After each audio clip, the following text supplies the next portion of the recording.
안녕하세요. ENS 행정서TV의 행정서의 노루입니다. 반갑습니다.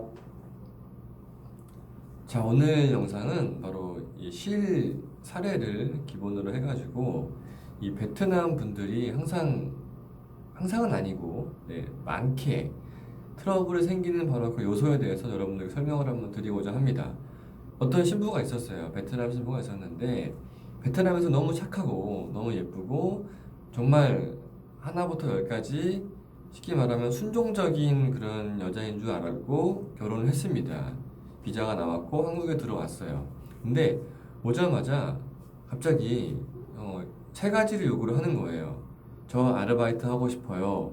그리고 친정에 한 달에 얼마를 갖다 줘야 해요. 뭐 아프다, 뭐 핑계를 댑니다. 뭐 언니가 아프다, 뭐 오빠가 아프다, 뭐 학교를 가야 된다, 뭐 집이 뭐 고장났다 이렇게 해서 돈을 요구합니다. 처음에는 그거에 대해서 조금 안쓰럽기도 하고 큰 액수가 아니다 보니까 도와줬었어요. 근데 이 너무 잦아지는 거죠, 사실은. 그리고 마지막으로 뭐 엄마, 아빠를 모시고 와야 돼요. 언니, 동생을 데리고 오고 싶어요. 이렇게 얘기합니다. 사실은 그게 뭐 싫은 건 아니지만 뭐 가정도 있고 직장 생활도 하고 있는 상태에서 장인 장모를 갑자기 데려온다는 것 자체가 조금 부담이 될 수밖에 없거든요. 그렇게 해서 이런 문제 때문에 결국에는 싸움이 잦아지고 여자 쪽에서 뭐 사기다 이런 좀 험한 말까지 하면서 결국에는 이혼을 하게 된 이런 사례가 있어요. 이 사례가 주는 이 교훈은 뭐냐면 사실 이 가정만의 문제는 아마 아닐 겁니다. 대부분의 베트남 신부와 결혼한 가정들을 보면 이런 부분에서 쉽게 말하면 돈 문제죠. 돈 문제 때문에 크고 작은 트러블이 대개는 있습니다. 그 이유를 조금 냉정하게 진단할 필요가 있는데요. 예를 들어서 한국에 많은 유학생들이 있습니다. 그 친구들은 아마 100명 중에 98명 정도는 유학 목적이 아닐 거예요. 돈 벌러 오는 목적입니다. 물론 불법 체류라든가 이런 이탈을 하지 않더라도 정말 근본적인 목적은 돈을 버는 목적이에요. 냉정하게 얘기해서 이 글로벌 시대에 정말 유학 목적이라고 하면 미국이나 뭐 유럽, 영국 이런 선진국으로 가야 됩니다. 영어를 배워야 되는데 한국이란 나라가 물론 뭐 후진국이라던가 나쁜 나라는 아니지만 냉정하게 봤었을 때 유학을 대상으로 했었을 때는 적합한 나라는 사실은 아니에요. 그러다 보니 베트남에서 한국에 오는 유학생들의 99%는 냉정하게 얘기해서 유학 목적이 아닌 취업 목적, 돈을 벌기 위한 목적이 훨씬 더 많을 겁니다. 이런 같은 맥락으로 결혼도 마찬가지예요. 솔직히 남자와 여자가 만나서 하는 게 결혼이지만 많이 만나보지도 않고 나이 차이도 조금 있고 언어도 통하지 않은 그런 남자를 믿고 한국에 시집을 온다? 사실은 이 감정에 대해서는 사랑한다라는 이런 표현 100% 거짓말일 겁니다. 어떤 책임감 하에 내가 한국에 가서 이런 일을 해서 우리 친정을 먹여 살릴 거야 라는 어떤 좀 책임감을 가지고 자기 플랜을 가지고 와요.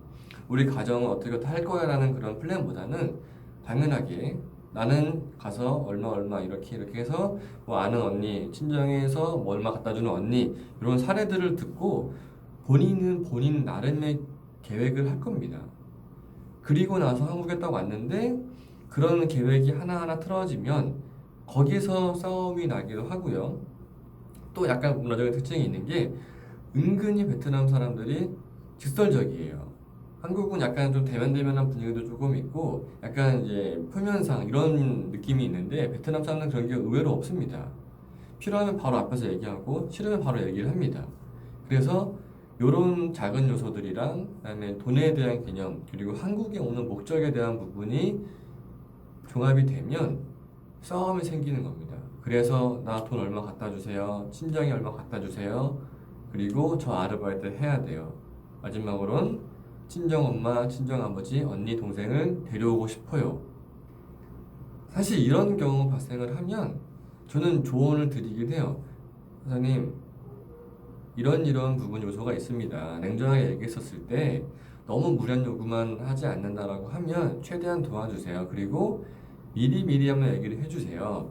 너의 한국어 실력이 이만큼밖에 안 되니 지금 현재로서는 아르바이트가 좀 어렵다. 그러니 요런 업무는 내가 뭐 도와주고, 그리고 뭐 주말이라든지 이런 때는 내가 아는 뭐 지인의 가게라든지 해서 아르바이트를 시켜주겠다, 용돈을 주겠다라고 해서 대화를 조금씩 해야 됩니다. 그 부분에 대해서 정리를 해드리면 이런 요소들이 있어요. 베트남 사람들이 이 결혼을 대하는 태도, 이건 당연한 겁니다. 나쁘다라는 것이 아니라 당연해요.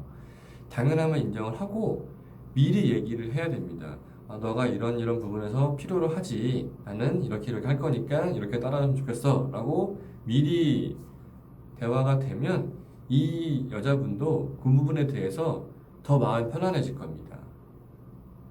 그래야지만 가정이 화목해지고 또 한국에 와서 이런 한국 문화를 익힌 다음에 오히려 나중에 그거에 대해서 고마워하고 미안해하는 그런 분들이 많이 있기 때문에 이런 요소들을 잘 고려하셔가지고 신부들을 만나실 때 꼭 얘기를 하셨으면 하는 바람으로 이 영상을 찍어봤습니다. 감사합니다.